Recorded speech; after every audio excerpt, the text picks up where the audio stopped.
பாத்திரத்தை வளர்க்க சொன்னா பாத்திரத்தையே வளர்க்கல, முட்டை குழம்பு வைக்க சொன்னா முட்டை குழம்பும் வைக்கல. என்னதான் பண்றான்னு தெரியல. சரணியா, என்னடா இது கொடுமையா இருக்குது?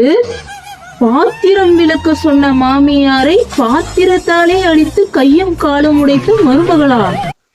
எல்லாம் கொடூரமானவங்களா இருக்கிறாங்க. இப்படி கூட நினைப்பாங்க. முட்டை குழம்பு வைக்க சொன்ன மாமியாரை முட்டையாலே மந்திரித்து வைத்த மருமகளா? மடக்கடுமே, இப்படி கூட பண்றாங்க போல இருக்கு. உலகத்துல எல்லாம் உஷாராதான் இருக்குதுங்க. நம்மதான் ரொம்ப நல்ல பொண்ணா இருக்கிறோம் போல இருக்கு இந்த உலகத்திலேயே. மருமகளை எதிர்த்து பேசிய மாமியாரை வாயில் கடித்து வைத்த மருமகள். சே, வாயில கூடவா கடிப்பாங்க? என்ன நாடு எதை நோக்கி போயிட்டு இருக்குன்னே தெரியலையே. சொல்லுங்க அத்த, என்ன எதை பேரை கூப்பிட்டீங்க? என் பேரை பாத்திரத்தை சொல்லியிருந்தா வலிக்கிருப்பேனே, கூட முட்டை குழம்பும் வச்சிருப்பேன், அதுதான் சொன்னேன். இனிமே இந்த நியூஸ் பேப்பர்லாம் படிக்காதம்மா, நல்லதுக்கு இல்ல எனக்கு சொன்னேன்.